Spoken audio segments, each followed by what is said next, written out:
You have a house in probate and you're wondering, should I sell now or should I sell later? It's a question we get a lot, and I've done a lot of research on other blogs and videos, so I know that what we're about to tell you, no one has told you. So let's get into whether you should sell now or later. Let's go.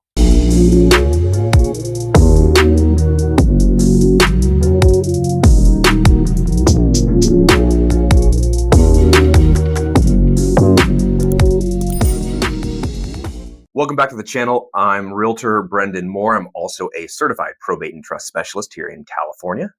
And I'm Bill Heyman. I'm a licensed California professional fiduciary, as well as I'm a licensed real estate broker and realtor in California, Nevada. I'm also a registered and bonded California legal document assistant in both California and Nevada, specializing in probate administration, and have worked in thousands of probates. Wow, that's a lot. I don't think I could say all that. We get lots of questions every week about probate and probate real estate. Our team does probate sales in California and Nevada, and we also provide probate administration services in both states. So like our channel, subscribe to our channel right now, because we have great probate real estate guidance for you. Lots of content on our page, and it comes out every week. And don't forget to reach out to us directly as well. Comment on this video, text us, email us, call us. Our information is below. So there are a lot more pros to selling a house during the probate process than there are cons. So we're going to have a lot more pros for you than cons. So let's just get into it. Bill, pro number one. Sure. Thank you, Brendan. Pro number one. What a lot of people don't realize is that when you sell a home during probate, it only takes one signature, and that signature is by the executor or administrator, to take care of all of the real estate documents that are required, as well as all of the probate documents and all of the title documents. So again, it only requires one signature. Now, if you wait until probate closes and then sell the house is going to be legally transferred into the name of the heirs or beneficiaries of the estate. Now, that might only be one, but it could be 5 or more. Once that happens and you decide to sell the home, it's going to take all 5 of the signatures of the heirs on every real estate related document, on every title document, on all the disclosures. It's going to be a lot more of a hassle to sell the home after probate closes versus selling it during, because of those reasons. Yeah, I know from selling a lot of homes that even sometimes when there's just 2 signatures on a document, sometimes I'm waiting for the second person to sign, and that document, I can't even get that document over to the other agent. The offer can't be accepted. The title company doesn't have what they need until both of those signers have signed, let alone 5. Well, and the other thing too is, suppose you have 5 heirs or beneficiaries and you have to get all their signatures. What if they're in different states, different parts of the country? What if some of them live in another country? That's going to add a lot of time and hassle to the sales process. That's a really good pro. And Brendan, let's go ahead and move on to pro number 2. Yeah, thanks, Bill. So pro number 2, it can save you money. So when you have this house in probate, you're going to have to be maintaining it, whether it's paying a mortgage that is still on the property so it doesn't go into default. You want to have utilities on, otherwise it makes the sales process really difficult, and the house can go into maybe disarray if the lawn's not being watered, or sometimes even if the electricity is not on. There's certain things in the house that are monitoring it that isn't maintained. But you could be paying all those fees the whole time. Plus property taxes is another lien that you have to be paying, and it's accruing over time. Yep. Even if you're not paying them, it's accruing. So you end up saving money by selling the property sooner than later. And just one quick thing I wanted to add to what you said, Brendan, about the paying the mortgage, continuing to pay the mortgage. A lot of people don't realize or don't understand that just because a home's in probate, that doesn't mean that it can't go through foreclosure. If you don't make the payments on a probate home, it will go to foreclosure. So there's 2 pros. Bill, let's hear a con. Sure. One of the cons that may occur is that, hey, if you sell the house during the probate process, I don't know, maybe the market might improve if you had waited and sold it after probate had closed. But that's kind of tough because you're trying to predict the market, and that's usually never a good idea.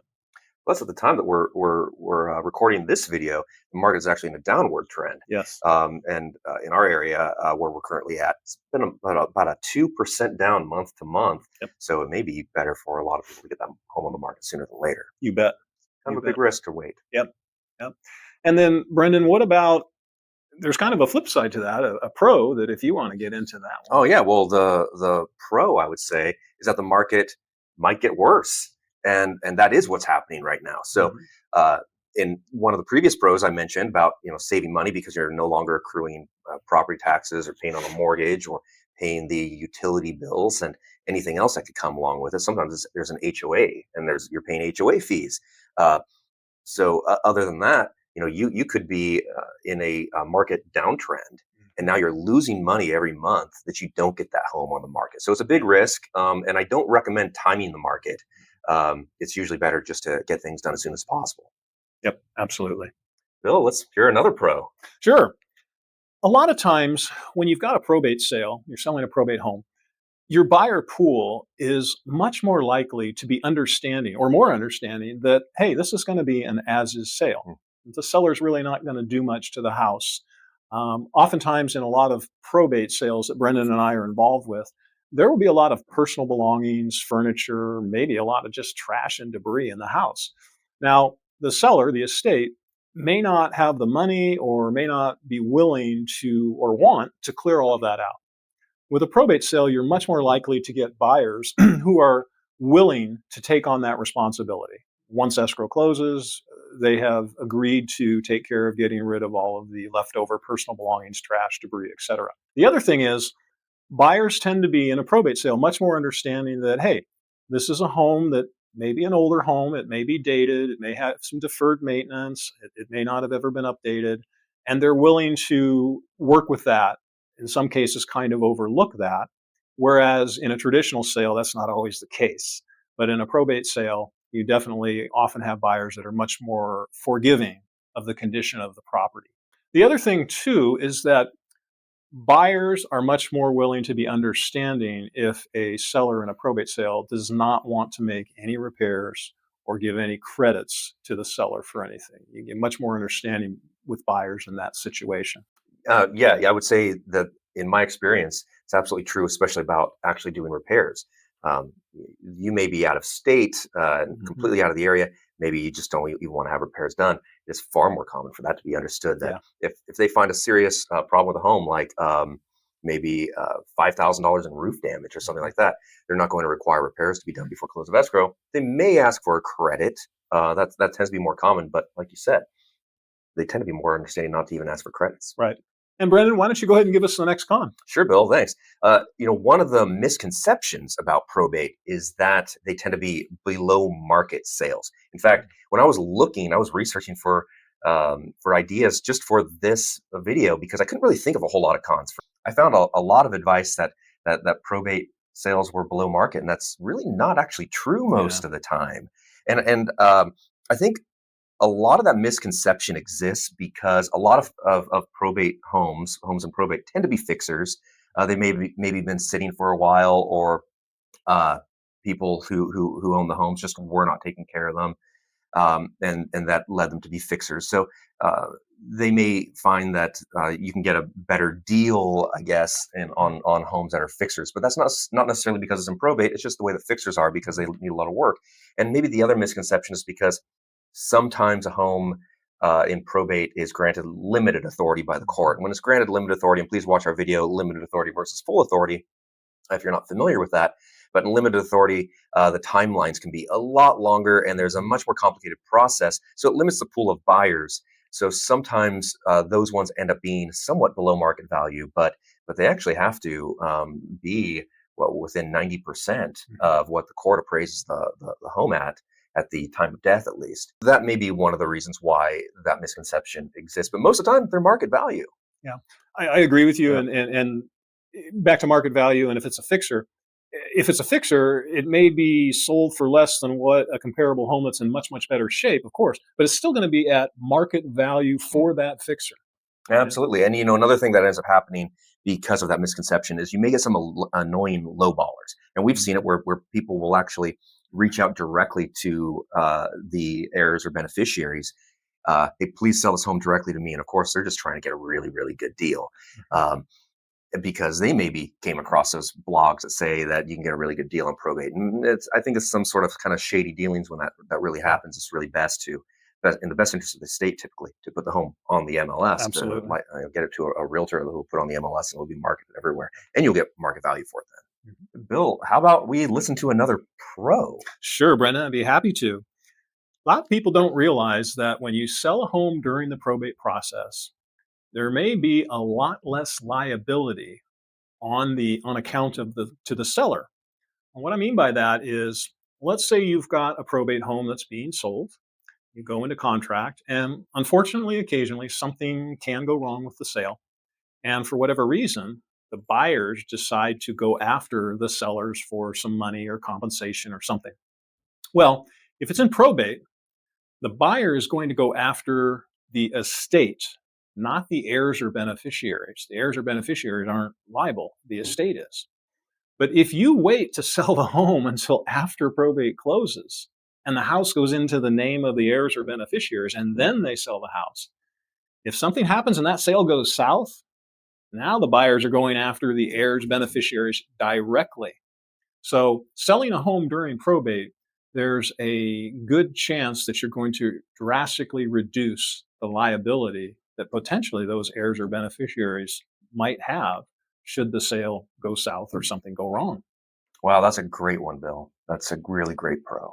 Brendan, let's go on to the next pro. Yeah, the next pro, there are far fewer disclosure requirements. So when you sell a house in, in the real estate world, you have a duty to disclose all material facts. But in a probate sale, it's understood that your knowledge of the property is limited. This wasn't your home. You maybe never lived in the home. So because of that, there are far fewer disclosure forms. And I can give you a prime example of just what you're talking about, Brendan, is quite often I am the administrator of many estates because I'm a licensed professional fiduciary. And I've never lived in these homes. A lot of times I've never even seen the home when it goes on the market for sale.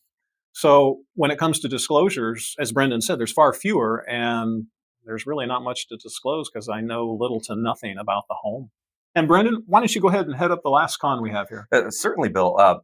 So many people think that probate sales are really difficult. In fact, buyers and even agents sometimes will think that they're very difficult or very complicated. They don't understand them. And that really comes down to a lot of misconceptions that you might find in other blogs and videos about probate, when really they can be far more simplified. It goes back to whether or not you chose a real probate pro as a listing agent. So make sure that when you do hire a listing agent, it's someone who has a lot of experience in probate, because ultimately they will ease a buyer's mind and an agent's mind with a lot of the verbiage they can put in the listing, in the back end of the listing that only agents can see.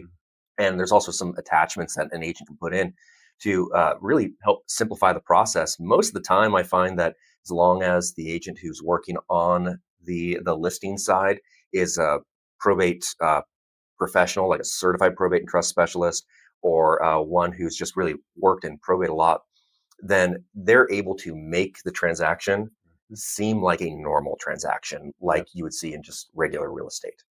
Well, I like positivity, Bill. So let's hear another pro. Absolutely, absolutely. One thing that's nice about selling a probate home, among many others, during probate is that whether or not this probate is going by full authority or limited authority, you have some degree of court oversight on the sale of the home. That's a good thing because that helps ensure that the property is sold for market value, that there's not some sort of off market, way below market sale, and that would be a disadvantage to the heirs because they get less money, of course.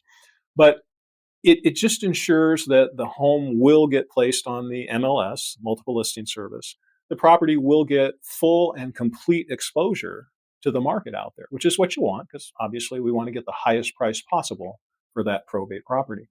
So that's another pro of selling the home during probate. Well, let's hear another pro, Bill. Sure. When you sell a home during probate, what's really nice is that all of the heirs and the beneficiaries are fully informed of the sale, the terms of the sale, what's going on. They're fully informed. Now, if you wait until after probate closes, the heirs or beneficiaries may not be fully informed of the sale and what's going on.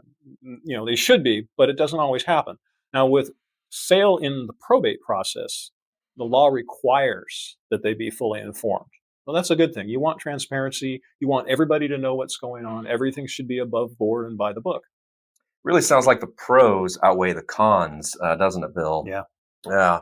So now that you know some of the pros and cons of selling a house inside probate or outside of probate, your next step is to hire a real estate agent who specializes in probate. And what we have for you is a list of must ask interview questions for hiring a probate real estate agent at this next super important video we have linked here.